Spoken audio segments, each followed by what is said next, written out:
Can you, I mean, your story is so incredible. In 2008, fired after you had stopped a fellow white officer. Again, you're a former Buffalo police officer.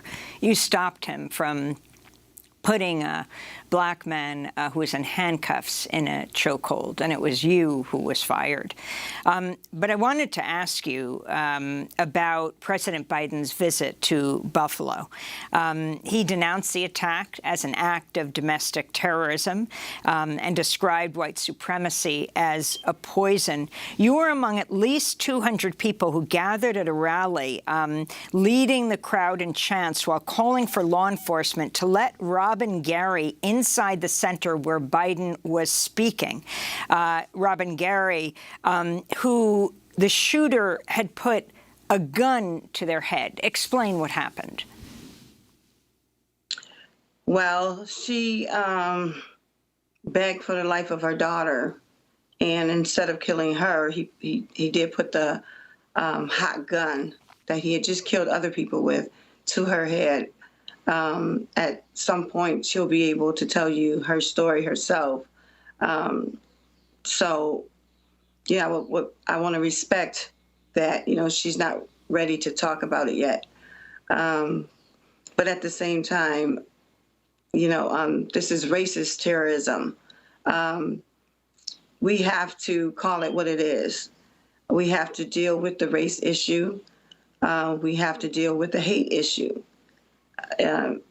We have it in the police department also, racism, and as far as I'm concerned, terrorism, because we saw them, when I say them, I mean the Buffalo police, they arrested that the racist terrorist with no problems whatsoever. But then you have black men dying at the hands of the police, and they have no weapon at all. Listening to Reset Race, you now tuned in to Reset Race.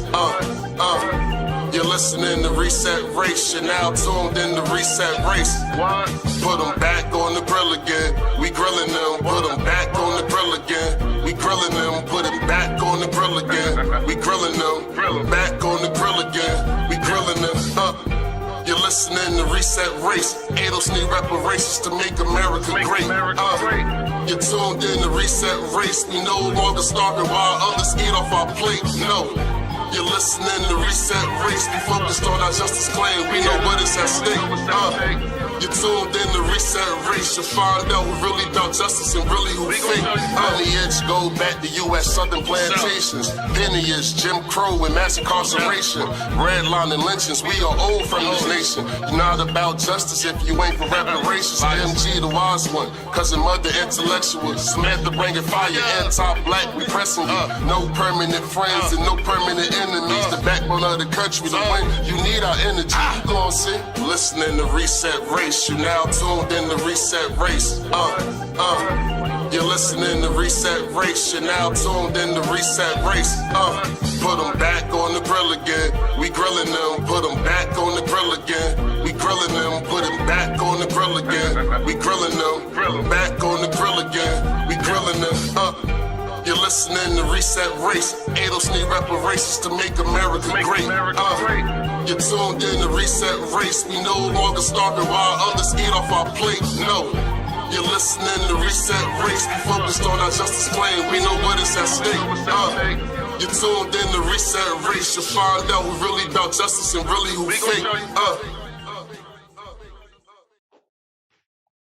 Hello, and welcome to Reset Race. My name is John C. I am an average American Negro. I'm about to get into some important stuff in regards to Buffalo. So let's go around the room. Introduce everybody. What's up, y'all? Morgan Malachi. You can find me on Twitter at Cali Tasked Us. That's about it. Sam, aka the Khaleesi. What's up, sister? Where you at? Introduce yourself to the people. I am here. As I keep telling y'all, I am still in mourning. So don't bother me on Twitter because you may get cussed out. But some of y'all be sending me good stuff in my DM, so y'all can keep that up. Like I like the articles and the videos, and some of y'all be super low key, and I appreciate it. So you can hit me at me 17 trillion, or you can get me on the at Reset Race Twitter as well. Because if you're in those DMs, you talking to me. So, all right, y'all, we gonna talk about our people, because as John said, there's been so many shootings. It feels like people are acting like this was a lifetime ago when it really wasn't.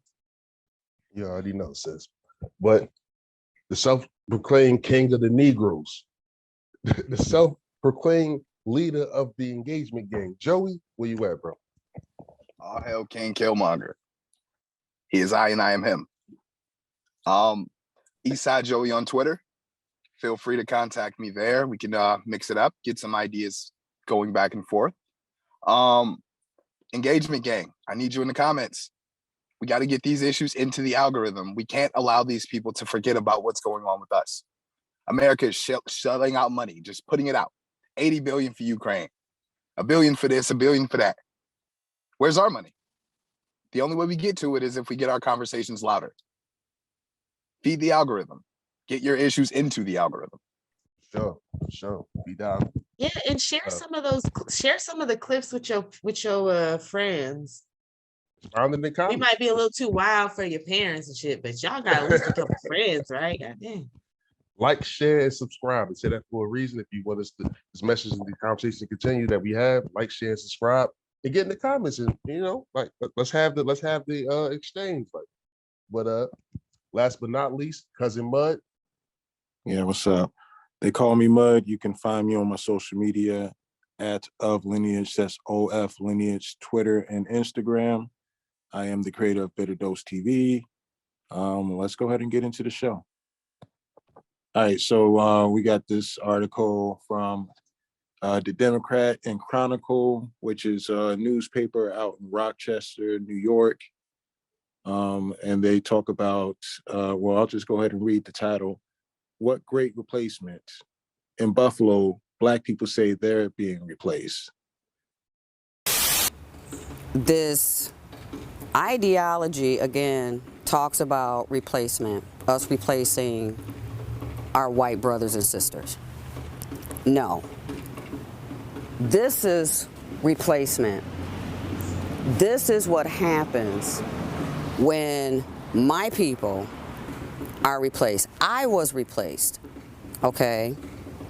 As an advocate in my community, I was replaced. This was my home. This is what replacement really looks like. What great replacement?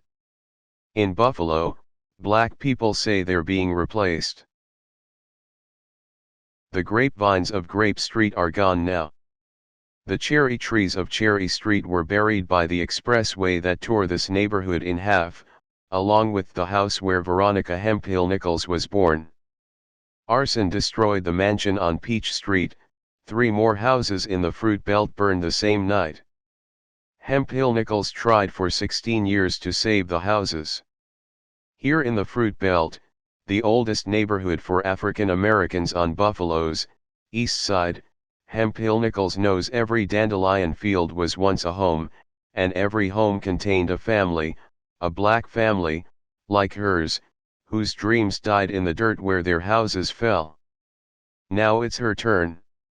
2 days after a gunman opened fire in a supermarket next to her new apartment, Hemphill Nichols drove to her former home in the Fruit Belt. It was here that she organized to fight the mayor, to block the gentrifiers, to rat out the drug dealers, to raise her 4 sons. Unbeknownst to her, Hemphill Nichols' house recently was demolished. The only remaining trace is a bulldozer track in the mud. Seeing the destruction this week for the first time, Hemphill Nichols started to cry. A white terrorist came to Buffalo on a hot Saturday in May, spouting lies about a great replacement. He has the situation perfectly backward. This is what replacement really looks like, Hemphill Nichols said, lifting her sunglasses to touch both cheeks with a napkin. It's like that part of my life never happened. I was replaced. All right, does anyone have any thoughts about that so far? Well, that's just the thing that's happened in so many of our communities, right? When you think about like even where like Watts, right? They ran freeways through that community to create the 105. It literally was supposed to go all the way through Norwalk, but the white people shut that shit down. And that's why it comes to an abrupt stop where it does, where the 105 and the 605 kind of run out, or where the 605 and the 105 runs out. But that freeway is supposed to go further. And they literally like took people's homes and gave them pennies on the dollar through eminent domain. And this is wealth that was just stolen out of Black families. That's just Watts. She's talking about what happened in Buffalo. I'm pretty sure if Mud wanted to, he could talk about stuff that's happened. Like we could probably all talk about different places, different cities. Pretty sure Morgan could talk about cities and places that used to look a certain way that look a different way now. And it's true, like we're being pushed out. We're being pushed out all over the place. Like in Los Angeles, I find it funny that Latinos are following the Black migration patterns. So when I grew up, when I was born in LA. LA got a little bit whatever. Plus, they were building a lot of like subdivisions in the suburbs. So a lot of Black people moved to the suburbs out with the whites. And then now you see, so a lot of our communities now in LA, like those people had moved out to the suburbs. Now the Latinos are moving out of LA into those homes in the suburbs, and the Blacks are moving down south. So again, you just see this constant like pushing out of people, of our people. Yes. I was surprised when I heard about the highway. I was like, oh, okay. We're still doing that. And also it is a sign of the inequity and why we fight for reparations. This is a clear case.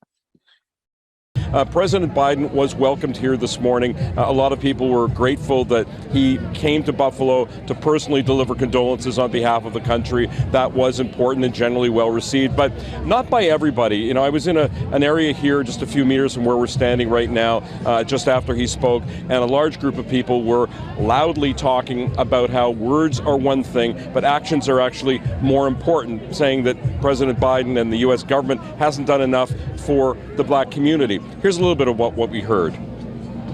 The fact that you would come to this community after we just watched on video 10 of our elders get murdered, shot down, and the only thing you came was to ask them to give up their guns.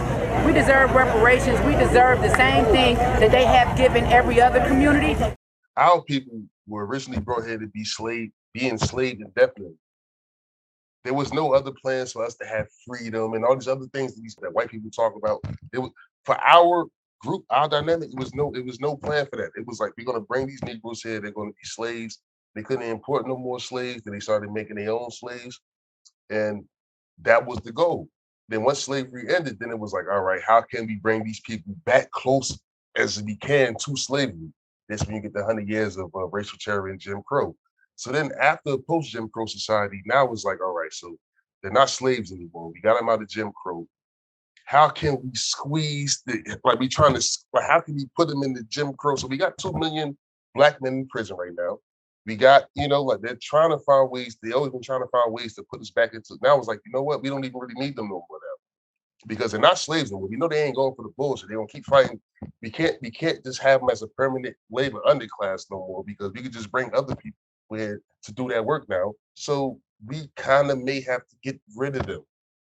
And I think this is what you're seeing right now, as far as, especially with gentrification. Like this gentrification is nothing but like an extension of redlining. Absolutely. Like, the highways built to the communities. Like, this is true not only in the East and the West and the Midwest, this is true in southern cities as well. I feel like displacement and erasure is the goal for our people. So people got to wake up. I feel like that's part of the reason why, the shooting did happen in Buffalo, because that, Black communities, Black poor communities are the most vulnerable communities in America. Everybody knows this.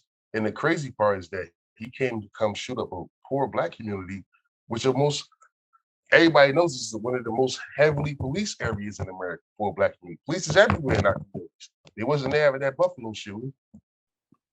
For me, this is just more white backlash. Like, whiteness has always been defined in opposition to Blackness. What does it mean to be white? It means that you're not a Negro. That's all it means. It doesn't mean anything specific. It just means that you're not a Negro. So white freedom, white people's idea of freedom, it's intertwined with like what they're allowed to do with the Negro. That's always been white people's like barometer for how free they are. So when they get into this replacement stuff, like they know it's real because they do it to us. And that's why they turn around and target us for it when they do their domestic terrorism. They make us a bigger target when they make our stories about gun violence, as opposed to like what this was, an attempted genocide. Like when they make it about gun violence, when they ignore Black people, it just, yeah, I'm trying to not get like overly passionate, because it's like I feel like I don't know if you guys have ever heard this little short story called "I Have No Mouth But I Must Scream." Basically, it's like it's living in hell. Like you see all the worst things in the world happening in front of you, and you can't react as if like you're living in a horror movie, even though you are. Like you're expected to be calm and civil when people are literally trying to genocide you. So forgive me if I get a bit passionate on this topic. Well, I mean, isn't that because it has been acceptable to deny our Americanness? And I mean, even when you think about the Buffalo shooter and this whole great replacement theory, whatever shit they got going on in their mind, to view Black Americans who have been here since before America was a thing, to view us as the invaders. And this motherfucker's an immigrant his damn self. And he's acting as if we are taking something from him. And thus that gives him the right to kill us, to execute us, to remove us from our own land, our own home. And it's not really being framed in the right way. I mean, this is what they're talking about is the real shit in this story. We have consistently been replaced in this country. Our story, our contributions to this country are not told. Whenever we have been forced into these communities, we have been forced to create these communities through segregation and redlining. And then when it becomes advantageous for white America, they come in and they just take our communities from us and then act like we were never there. And this is all acceptable. They take our culture and pretend it's not ours. We are not allowed to have an identity in this country based on our Americanness.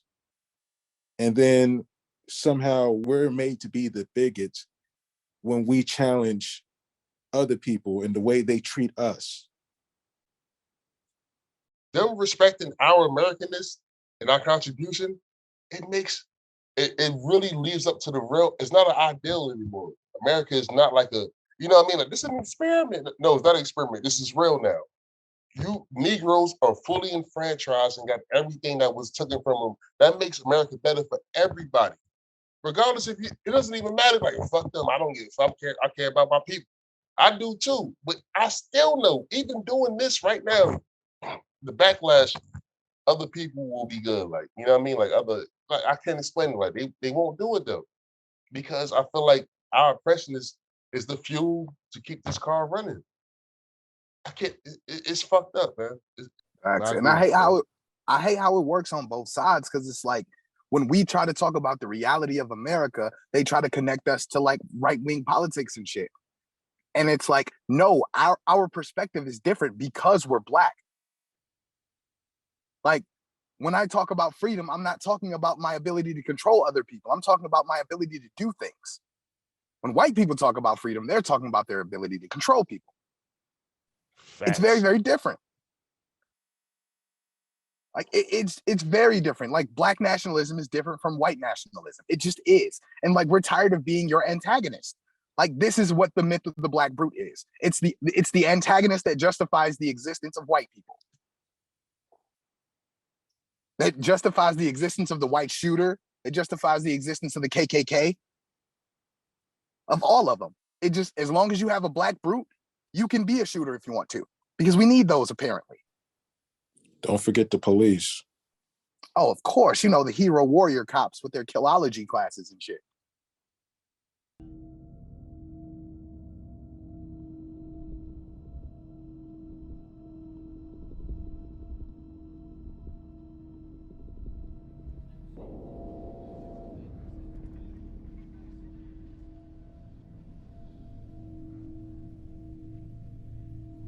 Once you've made the decision to take a human life, you're a transformed creature, you're a predator. What does a predator do? They kill. Only a killer can hunt a killer. Are you emotionally, spiritually, psychologically prepared to snuff out a human life in defense of innocent lives? If you can't make that decision, you need to find another job.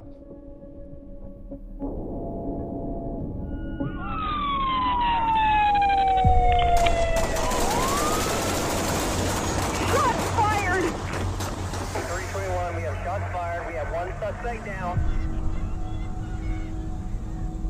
I told him not to reach for it. I told him to get his hand out. Told him to get his ID, sir, and his driver's license. Can I see your license, please? Get out of the car! Get out of the car! Why did you shoot me? Well, you dove head first back into your car. Your seatbelt violation, sir. Seatbelt? I just pulled it off right there at the corner to pull in the gas station. Well, I got help come to you, okay? I got help come to you.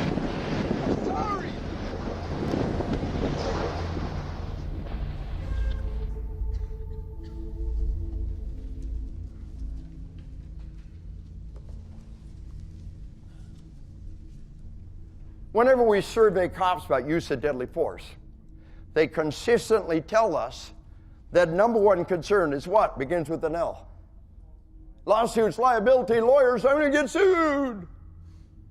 Do you understand you can be sued for not shooting? Stand there and do nothing while people are murdered. What do they call that? Cowardice, malfeasance, dereliction of duty, deliberate indifference, blood on your hands.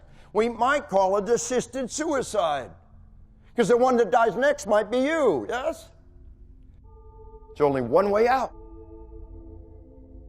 Know the law, know it well. Get every training opportunity you can. Don't be afraid of being sued. Everybody gets sued, just a chance for overtime. Be afraid of being successfully sued.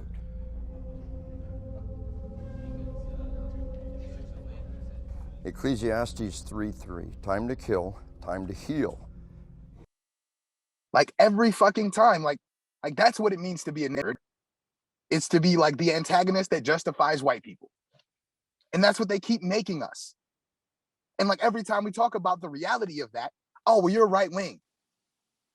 No, they're literally replacing us. We can tell because they've openly been saying they're doing it. They've always done this. Like, how am I supposed to talk to these people? They double talk on everything. For me, there is no talking. There's just demanding and showing improvement. Like, you're not going to gaslight me. I don't have time. And we've seen it through history. And they have chosen whiteness. And I'm all wrapped out. Like, I remember they presented the Black Panthers as like the antagonist of the KKK, as if they were in any way similar.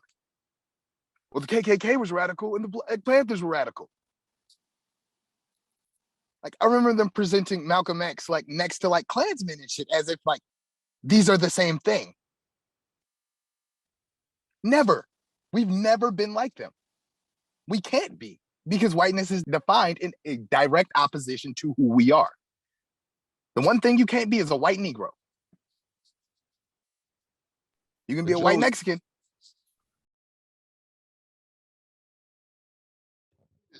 It is what it is. I feel like but the fact that we're talking about these things now, and the fact that like people are moving on the ground and doing the certain things that they're doing now, I think that I have hope that this shit will change. But this shit is sad, man. Shit is sad, and the fact that this community in Buffalo, because it was a poor community and it's so vulnerable, and it's probably super over police. I know it's over police. We know it's over police. Food desert, redlining. We know it's police all over that bitch. And this white supremacist say, no, I'm gonna go over there and do this shit. So you feel like that's the caste system.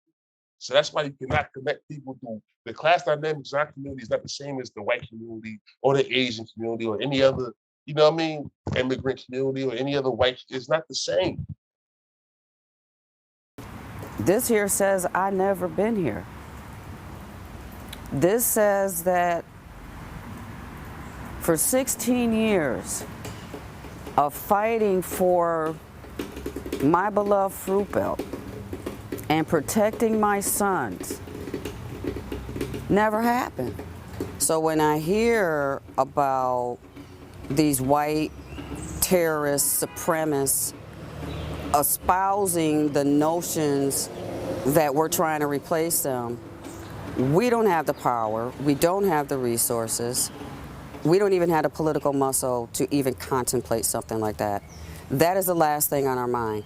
What we're asking is equal access to the same opportunities that is written in our Constitution. We just want to prosper. We just want to raise our children. We just want to be able to live comfortably. When we talk about this replacement, no, we are actively being replaced through gentrification. And the fruit belt is the front line of that fight. Excuse me.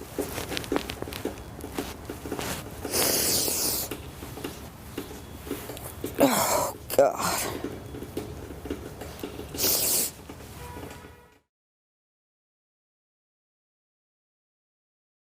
The real replacement. Hemphill Nichols' family has lived in East Buffalo for 6 generations. They're not replacing anyone. Among segregation, mortgage redlining, highway construction, dangerous housing, gentrification, and few full-time jobs, many black families in East Buffalo remain trapped in intergenerational poverty, said Henry Taylor, an urban planning professor at the University at Buffalo. Black people are not replacing white people, Taylor said. They're not even competing with white people for housing or jobs, he said. Now, that East Side land is relatively cheap, land speculators, many of them white, are driving up home prices and forcing black people like Hemphill Nichols to leave, Taylor said. If there's replacement to be found in Buffalo, it is black people and black culture that are under attack. It's a form of mass dispossession, Taylor said. It's the challenge of black people always trying to build their communities on land that belongs to other people. The city does what it can. Buffalo recently built 3,500 units of affordable housing, Mayor Byron Brown said. It has demolished more than 8,000 dangerously dilapidated houses, offered to help people pay back taxes and keep their homes, and partnered with New York State on a $65 million workforce training center. It's not enough, Brown said. No local government has the resources to address all of these government-sanctioned harms done to black people and the black community, Brown said.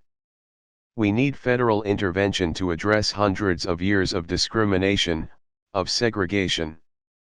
Without that, we will continue to see only incremental gains. Yet even as the Census Bureau reports that net migration to the United States is plummeting, powerful political leaders and influencers including Donald Trump and Tucker Carlson warn of an invasion. Hours after the Buffalo massacre ended, New York Rep. Elise Stefanik repeated a version of the gunman's replacement conspiracy theory by tweeting, "Democrats desperately want wide-open borders and mass amnesty for illegals allowing them to vote." Elsewhere in western and upstate New York, black families keep running faster, only to fall farther behind. So I see that the Buffalo mayor said everything but the reparations word, which is what we should be advocating for. This is reality. Go ahead, Mud. Well, I was just going to say they pretty much said reparations. They just didn't say the word. Like that was pretty much reparations. Yeah, pretty much. But I want to see. I like to see the whole. I just wanted to speak to the reality of Black people being replaced, or at least in Detroit, right? Like we lost half the population of the city, one of the blackest cities in the country, over the past 15 years. It used to be 2 million Black people living here. Now there's less than 700,000. Yet in that same increment of time, we've had like a large population of Mexican immigrants come over here. We've had a large population of Middle Eastern people come over here. So there's something about Detroit, the way it's structured, that Black people have to leave. We can't afford to live here, but other people can come from other countries and live here just fine, build up whole communities. Facts. I spent a lot of time up there. You were not facts. Like I had to leave for 10 years. I'm just now moving back because I needed a job and there were no jobs. Like it was either that or do unscrupulous activities, and I'd rather not. So ain't nobody got time for that. And they legal job it is. Black man, get it together. So it was like you have to go where the work is. Thanks. But like you can't really build your community there. My community's here in Detroit. My family's here. My mother's buried here. I'm going to be connected to this place no matter where I go in the world. So it makes you transient almost, right? So it's like even when you live somewhere else, you're still your home base and where you're mainly connected is still somewhere else because your family is where your home is, and that's where you grew up. Damn. Sorry, this just made me think of something that we talked about a while back when we had the John Brown Leftist show. When we were talking about like trying to build community, but then it's hard when you're. Same thing. Go ahead, Mud. Pick it up. You do No, better I was than just me. thinking about the same thing. Like I was saying on one episode, it was hard for us to like really build something politically in our communities because a lot of us essentially are living like nomads where we have to keep moving to a different neighborhood to find work or because of better schools or all these host of reasons that like displace us from the communities that we're supposed to be rooted in. And because of that, we have a hard time being able to get engaged politically because, I mean, we not only have to leave the places that we're rooted in, but for a lot of our adult lives, we have to continue moving around, until we can even find some place. And for a lot of us, we're not going to be able to own houses. Like this is just going to be our reality. So to Joey's point, like, if anything, or to the point of this whole article, if anything, we are the people being replaced. We are the people that are being displaced, replaced, and misplaced. I just want y'all to think about it. Like 1 million Black American Detroiters, like couldn't raise their kids in their city. Like they had to leave, go find somewhere else because like literally no jobs. But like other people can move here and be perfectly fine. Build up like the whole Southwest side. I'm right over here with them. And it happens right in front of our face. And white people wouldn't even put up with that. They're not. In the east side of Philly, they came outside with AK-47s. That's a working white class neighborhood. And they had that clash after the George Floyd incident. And you could tell the dynamics. Like you're talking about upwardly mobile people coming from New York, gentrifying a working white class, a working class white neighborhood in Philadelphia, and you saw the dynamics at play. And even in South Philly, West Side Story, but with affluent whites versus poor whites. Yes, instead of this. They were kicking their asses. They were kicking their asses, and it happened in South Philly. when they were defending the Columbus statue, there was this one racist ass old Italian man, and he said, "It's not the blacks, it's you white punk motherfuckers." Like, they were mad as shit. They were mad as shit. And so just seeing that, I was just like, oh, okay, I get it. It's the whole city, and we're all getting sold out to like rich fucking white people. But again, you think these white motherfuckers like see it like that? They'll come out, but do they have an analysis? No, because they're so caught up in whiteness, they can't even really dig what's going on. No, I mean, as far as like, Joey was talking about like the particular issue in Detroit, as far as gentrification. Morgan was talking about the same things in Philly. I think in my area, ours, New Jersey, and with the high school in Newark, so Newark Orange, East Orange, Irvington, all these areas are these are we really felt the effects of white flight. And the crazy part though, in my neighborhood, I grew up in the Orange neighborhood called the Valley. This was once a working class Italian neighborhood, probably in the 50s and the 60s, the 70s and the 80s. After the riots happened, they started leaving slowly. And in the 80s, that's when the crack came. They got the fuck out, they left. But even to this day, though, the businesses that they have, the Italian restaurants that they have, are still in my neighborhood. And I've never seen the Italian in my neighborhood. But that restaurant they got down in my neighborhood is still there. And then like the houses, like they change the houses, like it's because you might see a lot of houses in my neighborhood, but it's like they 2-family or 3-family houses. So like the black people that live there, because it's majority Negroes, there's Caribbeans there too, but it's majority Negroes too. But they don't own those homes. Like, so I'm trying to figure out who. Some of them still, the Italians that left in 1968 when that shit got real in Newark, they burned down Newark, and the white people was. It's like they try to run the East Orange, try to run the Orange. They all left. They all went to like the suburbs, like you know what I mean, like the surrounding areas, like. And then we came there in the 70s. In the 70s, it wasn't that bad. But they still was defunding the neighborhoods. And then the 80s come, they get cracked, and then you get the 90s, like you know what I mean, like. And now they're trying to come back now. So I feel like as far as like those kind of neighborhoods and that kind of area, like they gentrified this shit, or they redline this shit to keep us here. Like we don't want you to be over here. You got to stay here. And now that this is becoming prime real estate, they're coming back to retake what they felt like it was rightfully theirs for some reason, and it's our shit now. You ain't want this shit now, but now you want to come back because now your daughter is like, you know what? This shit is like 2 minutes from New York City. I can live in North Philly. This shit gonna fuck your whole shit up, like for real. So like the displacement and the replacement is real. It is real. Like they've been doing this shit.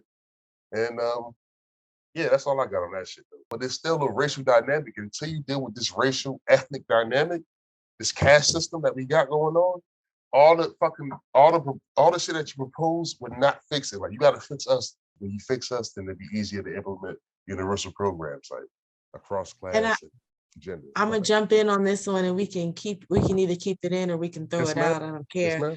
But we also have to talk about that people of color have been gentrifying the fuck out of Black neighborhoods too. Yes, Lord.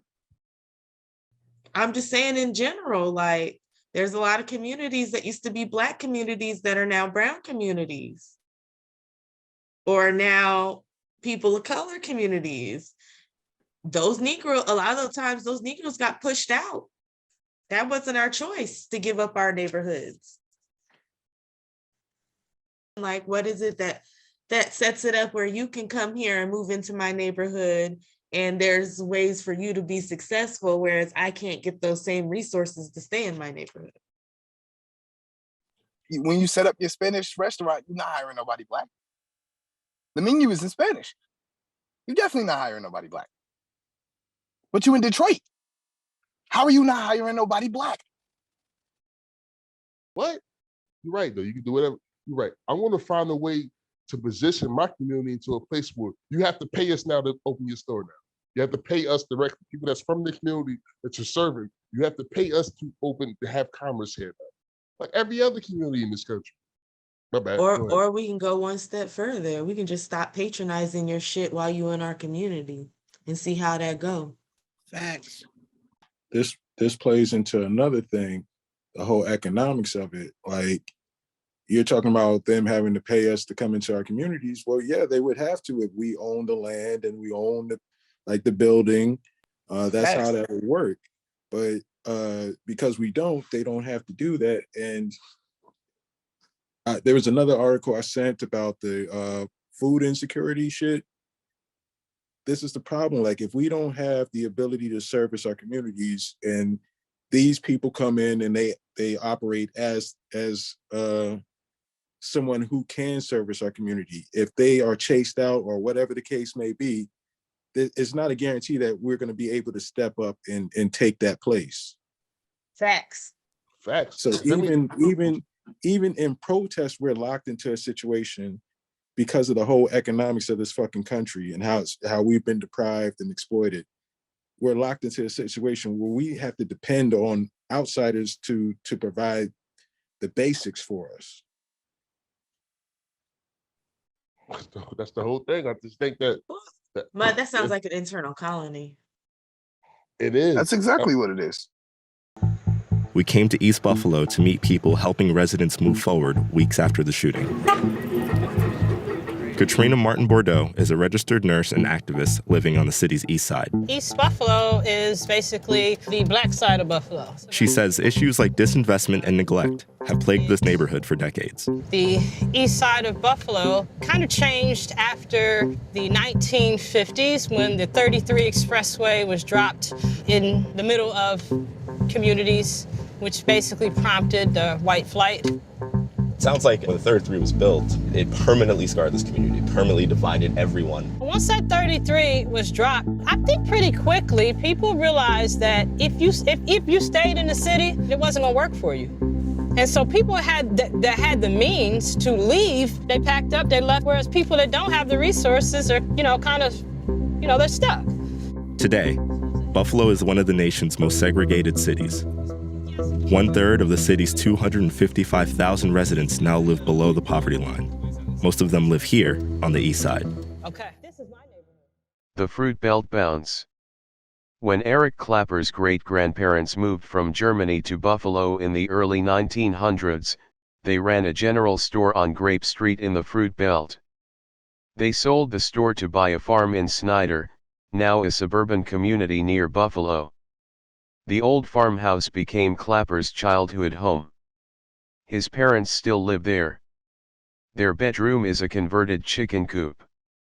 Absolutely, my family built on that generational wealth of owning a home and land in a stable white community, said Clapper, 39. Clapper is the executive director of Tapestry, a public charter school in Buffalo. His employee, Yvonne Du Bois, is the school's social worker. They've worked together less than a year. But Clapper and Du Bois share 4 generations of East Side roots. Du Bois's great-grandmother was a black woman who moved to Buffalo in 1910, a few years before the Clappers arrived. Her daughter opened a dry goods store and a liquor store near Main Street, which remains the boundary between Buffalo's black East Side and white West Side. She owned a 3-story house nearby, with ornate trim framing the porch. From the 1990s on, the block was rife with drug dealing and occasional murders. Rather than an asset for future generations, the home lost value. It was worth almost nothing, Du Bois said. Maybe $20,000. When Du Bois' grandmother died, she left the house to her grandson, who was addicted to drugs, Du Bois said. He failed to pay the property taxes. The city took possession of the home in 2016. Months later, Du Bois' brother died of an overdose. Meanwhile, her husband felt overwhelmed by depression, fatherhood, poverty, and starting a landscaping company.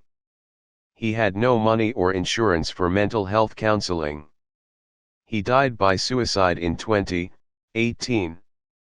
We lost more than we ever owned, said Du Bois, 37. Her son is 8. There's a disproportionate amount of poverty on the East Side, said Pastor George Nicholas of Lincoln Memorial United Methodist Church, which is a mile from the site of the supermarket attack. So you have a community with terrible health outcomes. I think there's a sense of despondence, frustration, anger. My God, oh man, if that's not the Black American experience in a paragraph, we've lost more than we ever owned. I don't know, that perfectly encapsulates everything we've been trying to say. How y'all feel about that? Yeah, I agree. I'm almost speechless after that. Like that shit it's everything.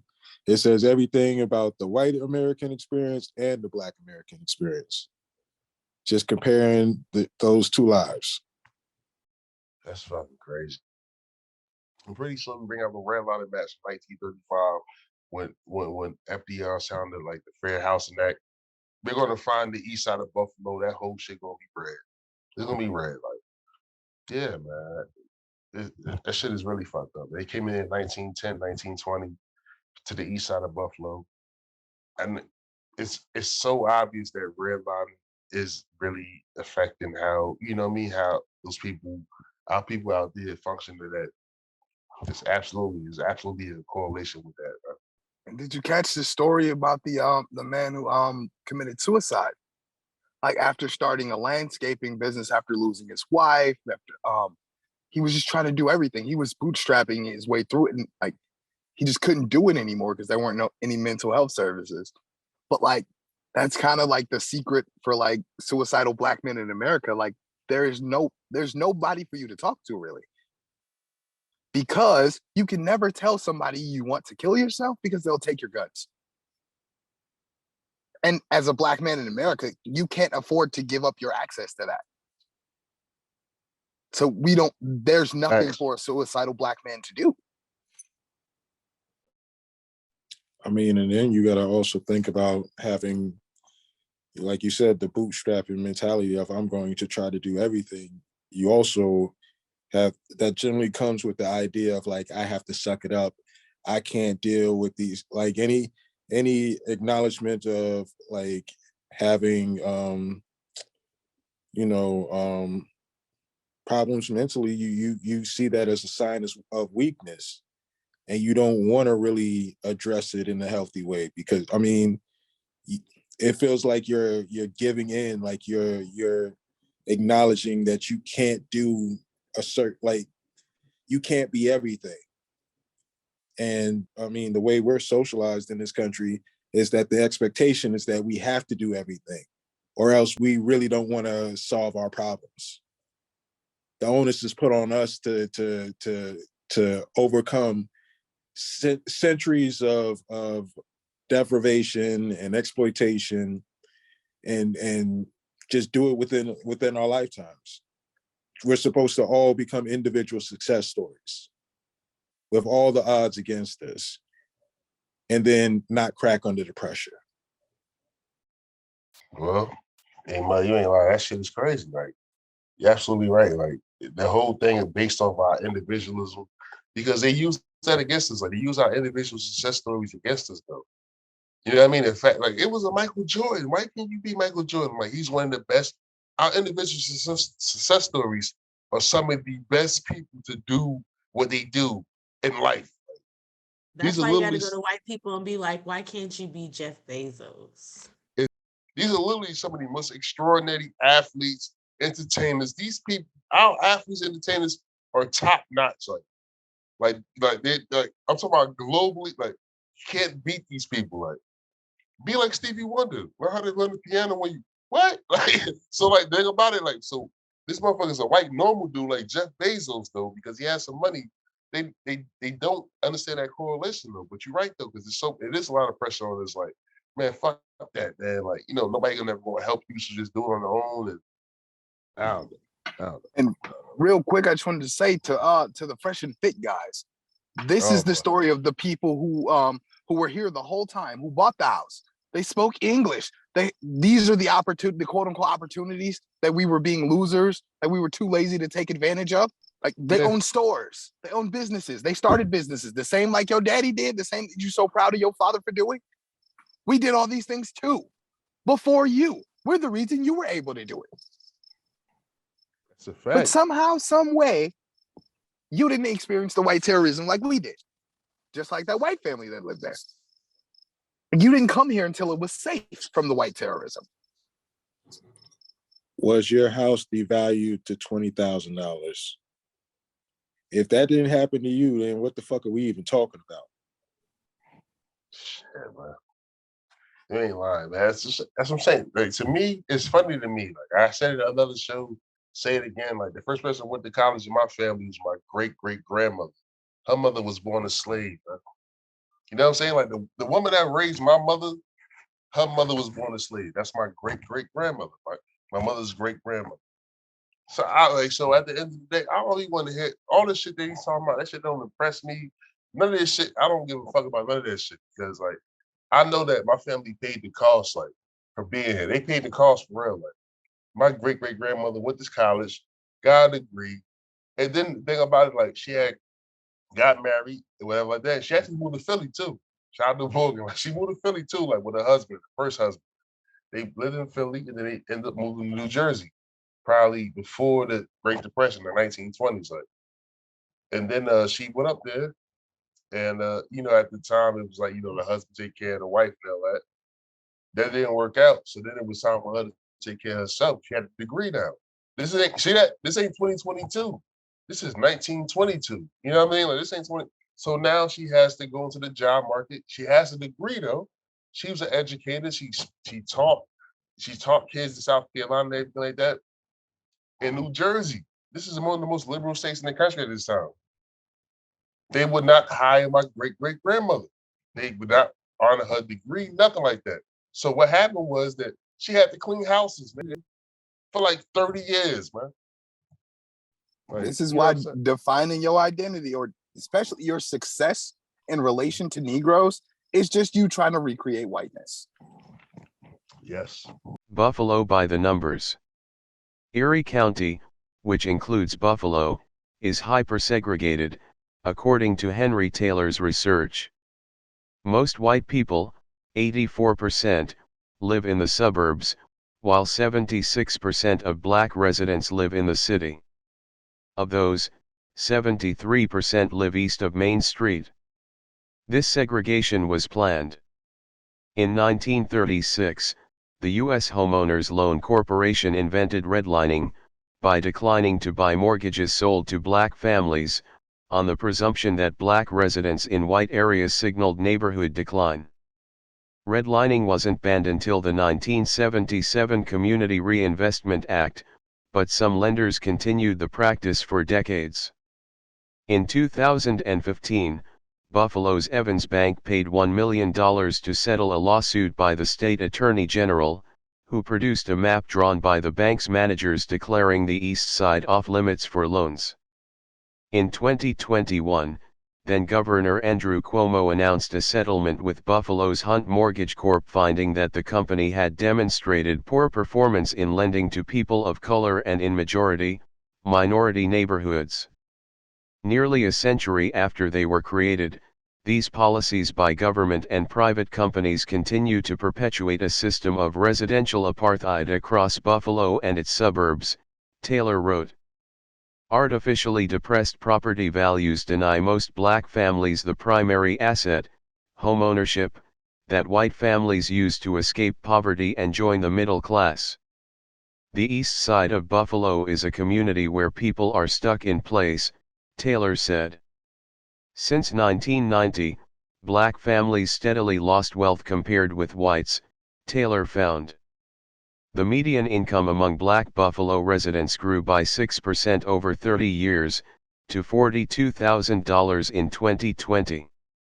Nationally, median family incomes jumped 34% during the same period, to $67,521 in 2020, according to the census. In 1990 and today, Unemployment among Black Buffalo residents has remained in the double digits, Taylor found. Then as now, more than a third of Black residents lived in poverty, and a third owned homes. On average, those homes remain the least valuable in Erie County. Black Buffalo residents are more likely not to have a high school diploma than to have a college degree, a situation that hasn't changed in 30 years. Rather than Black people in Buffalo replacing whites, the data shows an enduring sameness over the last 3 decades, Taylor wrote, in which African Americans continue to lose the competitive struggle with whites. I just want to say, I need to look into this Buffalo Evans Bank paying $1 million to settle a lawsuit. I can't even pretend to know the details of this, but that does not seem like anywhere near enough. No, I mean, again, that's the system showing they'll give you little trinkets, but they're never going to fully repair. That's all I had to say. Why not? Why not though? Why you think they won't fully prepare for it? I mean, I think it comes. I'm sorry, I shouldn't answer for you, Morgan. No, go ahead. I mean, go ahead. Everybody. I mean, well, I mean, I think it always goes back to this thing that the slave is supposed to be on the bottom. Like, we're not supposed to be over any white people, not in mass. And if we're not on the bottom and we're moved from that position, that means that potentially opens up that spot for a lot of white people. That's what they don't want. That's the whole issue I think they're fighting against. They'll come and tell us about this meritocracy shit, about how you just have to work hard to get what you want. But in a situation where we are actually put in our rightful place and they actually have to compete with us, they don't want that. Yep. I mean, America is changing. They're going to have to wake up. But just the history of America, it's like a tape that you keep rewinding, and they can't even focus on anything else except oppressing us.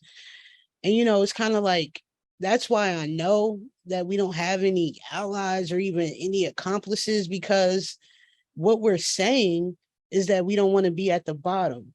And the system in America doesn't allow for nobody to be at the bottom. So they're going to have to pick somebody else. They're going to have to pick another group.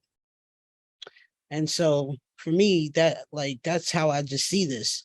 And with the white people that don't care, aren't aware, if they are, they're still focused on us. They're going to have to deal with us not being that target anymore. And that's why I don't even really concede to talk to these people, or this is not, I'm not doing that because it's not advantageous for any group, and it's just a waste of time. They didn't want to compete with us. That's where the lynchings come from. That's where a lot of that shit come from. So that's where white solidarity comes from. It does. Them not wanting to compete.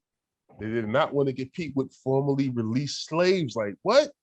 I just want to say that for me, I said that because we need to recognize who we are in our place in America. I know that we know the history, but do we feel it? Do we recognize it? And why? They're peons. Why should I even include you in this conversation? And they step up and are so loud because we, aren't asserting that part of us and that part of the conversation. You are fucking irrelevant. I wish I would.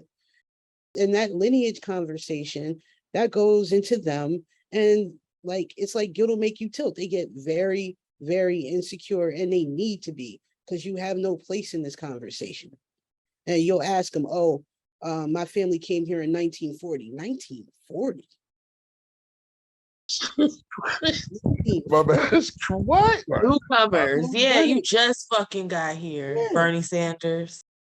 I say delineate them all, because pan-Europeanism is anti-American.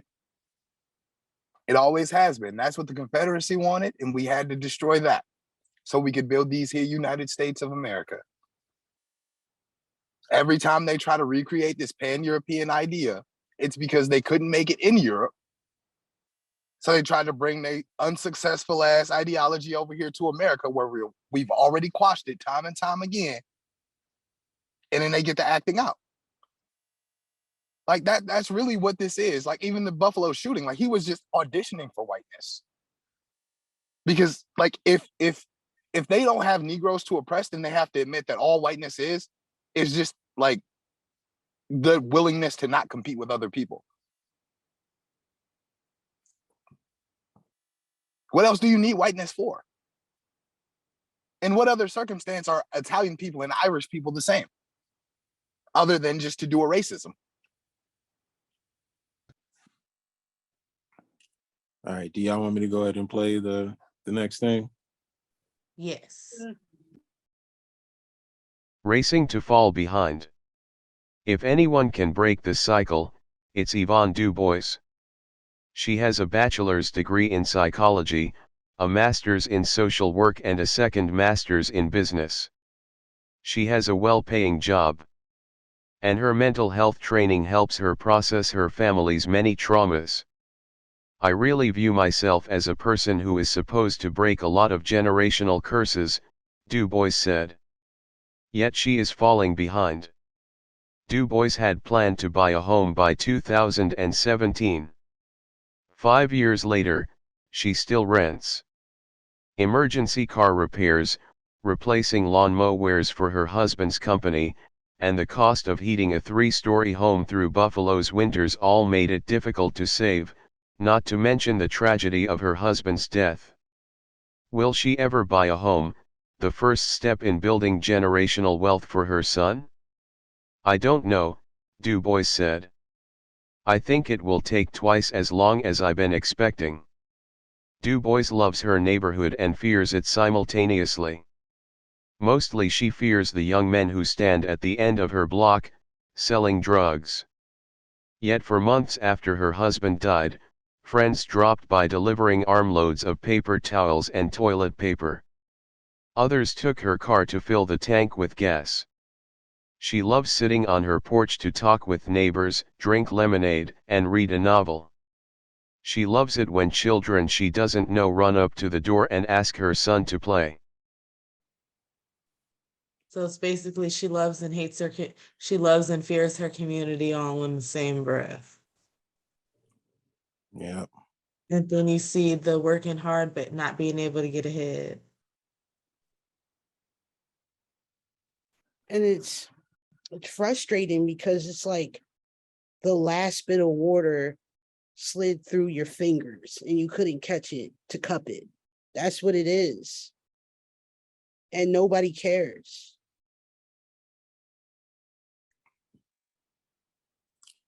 Yeah, I think a lot of us that have like lived in Black communities, we've had kind of that love-hate relationship with our communities, because we love the people, but we don't love what the poverty creates for our people. And to bring it back to reparations, if we have that, when we don't have these stories about, struggling to try to get a house and then not being able to do it, and then these fears of drug dealers in our communities. Once you do reparations, why the fuck does anyone need to sell drugs? They're selling drugs for money. That's going to eliminate that issue, which is going to eliminate a lot of the violence that comes with all of that shit. What we want is the ability to build real communities where we can actually take care of each other and love each other, and not worry about having to fight with each other over crumbs. There's no denying that sections of Buffalo have enjoyed a renaissance of sorts during Byron Brown's 15 years in office. There's Canal Side, construction downtown, and the medical campus. There's also Elmwood Village and North Buffalo. Both are thriving. Yes, sections of Buffalo have rebounded, but large swaths of the city remain impoverished. The numbers aren't pretty. Back when Brown took office, the city's poverty rate was second worst in the nation, just shy of 30%. The numbers were almost as bad in 2019, the last year we have census data for. We now rank as the nation's third poorest big city. Even worse, more than 4 in 10 children in the city of Buffalo live in poverty. 3/4 of students attending Buffalo public schools are eligible for free or reduced meals. And get this, the number of city residents working for a living has dropped since Brown took office. The real Buffalo story is that a few have advanced and their lives have gotten better, but too many have been left behind. Signs of poverty are easy to find on the east side and sections of the west side. Boarded up buildings on Broadway, listless neighborhood commercial districts, and overgrown lots where houses once stood. A hero is trapped. Jerome Bridges stood in aisle 14, at the back of the Tops supermarket, when a gunshot rang in the parking lot. It sounded like a firecracker. Then the terrorist walked inside and kept shooting. Bridges, an assistant manager, saved everyone he could.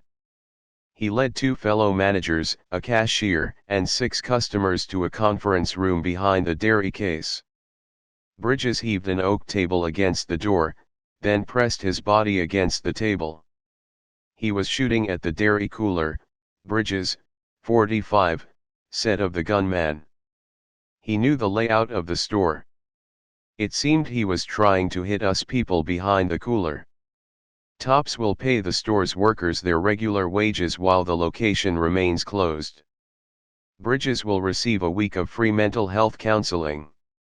These short-term responses are critical, Bridges said, and he appreciates them. In the long term, however, Bridges' life as a black man on Buffalo's east side grows increasingly tenuous. His grandmother once owned a house nearby. She couldn't afford the taxes. When a water pipe burst, she couldn't afford the repair. In 2014, Bridges said, she forfeited the house to the city. After that, Bridges and his cousin paid $1,200 a month to rent a house with leaky walls and a cracked porch. My ceiling had a hole in it, Bridges said. You could look up into the sky. He moved out.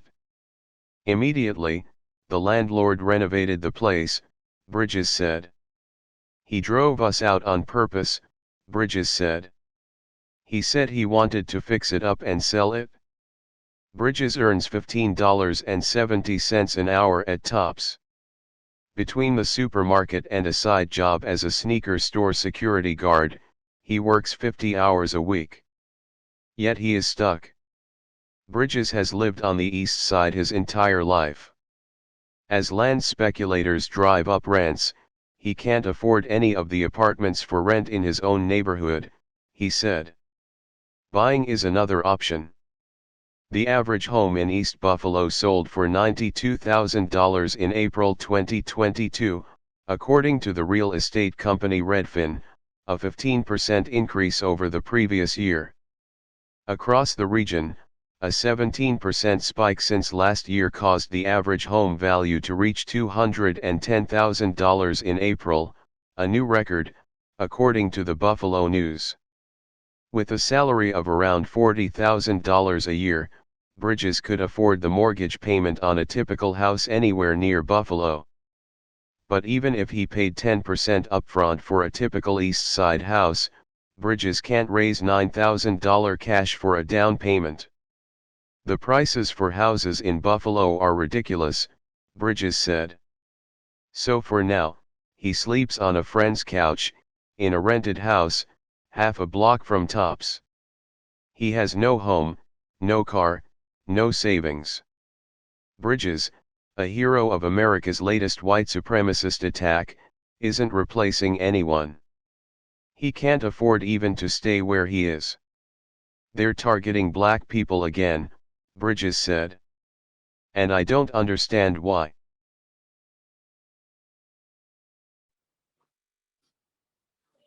That shit is wild, ain't it? Yeah, it is. Wow, like, so you lived through the plot of Die Hard, only to get a week of mental health counseling and you got to go right back to work next week. Right where they shot it up, and you don't have a hope of getting out of this. Well, the store is closed. They're getting paid, but you know, they're getting paid while it's closed. But I mean, it seems like it doesn't even fucking matter if you think about this motherfucker's life. He's living on the fucking couch. He doesn't have a place to stay. He doesn't have a car. He doesn't have any savings. Like,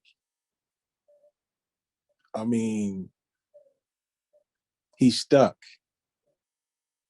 And eventually, you know, he's not going to even have that couch. And he can't leave the country, by the way, just throwing that out there. Like, if this doesn't work out, he's going to jail. Like, that's what happens to Black Americans when we run out of money.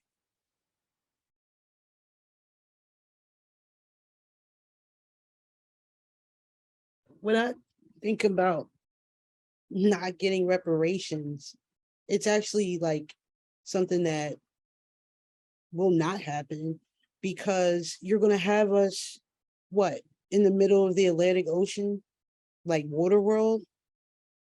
That's how, this is what I like picture in my head. And I say it to people because I want them to get that picture in their head. 100 years from now, this is what our lineage, that's where we're going to be. No, we're not. We're not doing it. And that's not happening. So they better get their minds right. Hey, first off, Morgan, Waterworld is a classic. It is Waterworld. They had an oil, and Kevin Costner had gills behind his ears. And you know that damn near Waterworld, every time Kevin Costner is a star of a movie, it's at least 3 hours. So if you don't got 3 hours to watch, you can't watch Kevin Costner's movie. Dancing with Wolves with like 8 hours. Postman, Waterworld. But you know, I was great. But anyway, but no, you're absolutely right though. They're trying to push us into the city. They're trying to get us the fuck out of here. I think that, you know, like learning about, you know what I mean, this man's life and the things that he had to go through. And like the fact that he's working, thing about it is like, I just wanted to put a highlight on the fact that our community has a huge significant amount of people who are working poor. It's more people who are, is less people who are unemployed than who are working poor in our community. I know them personally, like live in the ghetto, live in the project, got 2 jobs, work at ShopRite, you gotta go to Walmart tomorrow and work 78 hours for like 10. This shit is rough, man. You work at the fucking warehouse, you gotta lift boxes for 80 hours. This shit is like it. I'm not gonna lie, like I mean, I was just talking about like where I'm from in North New Jersey, but at the end of the day, I know that's the truth for a lot of our people across the country. Like we really are the working poor. Citizens, definitely, like, you know what I mean? Like we definitely are we make up the majority of the working poor, like absolutely, like 110%. And I just want to address the fact that free college won't solve his problems.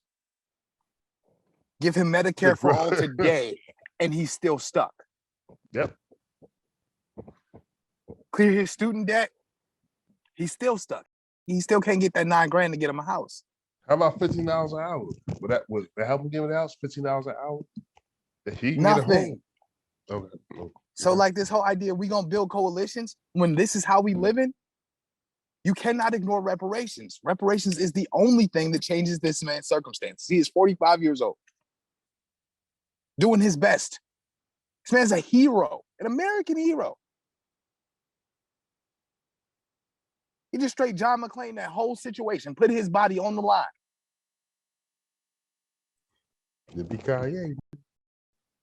I just wanted to talk about that $15 minimum wage thing. He's already making $15.70. and can't fucking survive in his fucking city. And we got leftists telling us that's a grand solution for our goddamn problems. I knew we that should ignore reparations in favor of these things. the left literally pushed that agenda, $15 an hour. I remember some guy testifying that he had like 4 kids and he was saying that that would do wonders for him. And I'm like, by the time you get it, you're going to want, and I forgot, maybe this was like 2012. All I knew is, but like, I was like, that is not enough. And by the time you get it, you're going to want 50. And you know, that's white people circumventing Black liberation. And that's a clear sign of that, because that was unintelligent. He was not used to having a salary. He wasn't used to making good money. So he really thought that that was like going to get him somewhere. And that is treacherous shit that the white left has done. That's a tangible. The crazy part is that I think I'm looking back at it now, and what they did though, they kind of did it. The white left did this effectively, but they understood our degradation. They understood like our position in this country and how much money we was getting, everything like that. And like the white left was getting on board with the $15 an hour because it was college kids for the first time that could kind of like pay their rent type shit, like without no responsibilities and anything like that. But like tied it, like basically daddy or mommy can kind of just be my base, and I can still get on my own and pay my rent without asking my dad and my money to actually money down. It's 2022. We got a pandemic that happened. These past 3-4 years, this shit is different. Like inflation out there crazy. Like, you know, Sam Owen was talking about $20, $25 an hour. But you know what I mean? I'm trying to realize like, wow, so many middle class, well-to-do white people that are leftists okay with $15 an hour. Like, if you remember, what was the white left doing prior to the whole 15 now thing? They were hooping and hollering and screaming down corporate CEOs on Wall Street. Like, these motherfuckers are full of shit. And that's just an unintelligent negotiation tactic. That's like negotiation tactics 101. You shoot the highest so you can, get above what you actually want. And if I was a little bit older, I probably would have been, you can't fight everybody, but I should have been more vocal about that, but I wasn't a fast food worker. Like, I got it, but, I said it, but I just didn't have the time to like attack it. Whose existence is really imperiled right now? The white American lifespan is declining right now for the first time in American history. The opioid pandemic is a scourge made worse by the COVID pandemic and the lack of universal health care. Wages haven't kept up with inflation, and both corporate parties are aligned against raising the minimum wage, even though we haven't had a minimum wage raise for the longest period in American history. And even though Americans have never worked harder for less. When Carlson focuses his ire on corruption by elites, he's right on the nose. But the fact that he fully understands that it's elite capture that's causing so many Americans to hurt right now makes it difficult for me to understand how he thinks that a relatively small and powerless immigrant group deserves as much focus as the billionaires stalling our wages, poisoning our baby food, and ruining the country. And focusing on small, powerless individuals rather than big corporations in control is dangerous, literally. We need to be clear about what people like the Buffalo shooter are talking about when he talks about the Great Replacement. They're not just talking about the natural immigration and population trends that have existed since the first immigrants walked out of East Africa. To replace something is to put something new in the place of something old. It implies the old thing is gotten rid of, not simply added to. The threat suggested by Great Replacement isn't just low white birth rates or average immigration rates. It's something more pernicious, something akin to white genocide. And in fact, the Buffalo murderer describes the declining birth rate as, quote, mass genocide. And genocide is defined as the deliberate killing of a large number of people from a particular nation or ethnic group with the aim of destroying that nation or group. That's not what immigrants do. That's what the Buffalo shooter did. He hunted down Black people so they could be replaced with so-called legacy Americans, a term I find kind of funny given that few communities have as deep historical roots in America as Black Americans. After all, the Atlantic slave trade was abolished in 1808, meaning that the American descendants of slaves arrived here sometime before then. We predate the huge wave of European immigrants that arrived in this country between 1880 and 1920. 20 million immigrants arrived during those 40 years, nearly double the number of Africans forcibly enslaved and sold into bondage in the Americas over the span of 400 years. At this country's founding, Black Americans constituted 20% of the population and comprised 16.5% after the Civil War. But that didn't last long.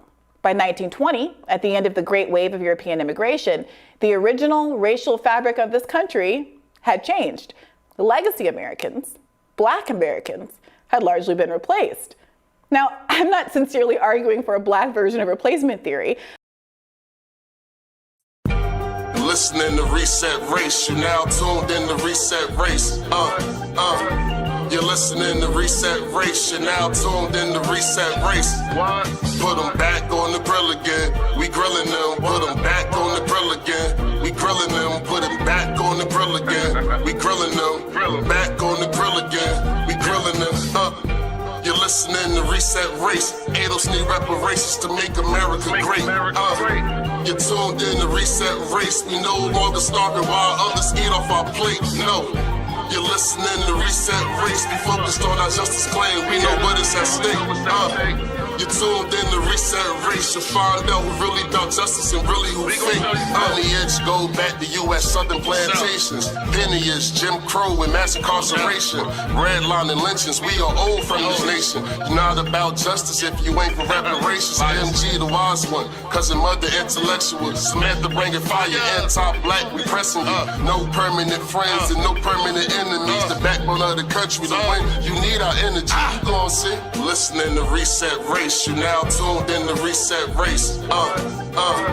You're listening to Reset Race. You're now tuned in to Reset Race. Put them back on the grill again. We grilling them. Put them back on the grill again. We grilling them. Put them back on the grill again. We grilling them. Back on the grill again. We grilling them. You're listening to Reset Race. ADOS need reparations to make America great. You're tuned in to Reset Race. We no longer starving while others eat off our plate. No. You're listening to Reset Race. We focused on our justice claim. We know what is at stake. You're tuned in to Reset Race. You'll find out who really about justice and really who fake. Until you do right by me, everything you think about is gonna crumble.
Join us on Patreon at www.patreon.com/Reset Race Network.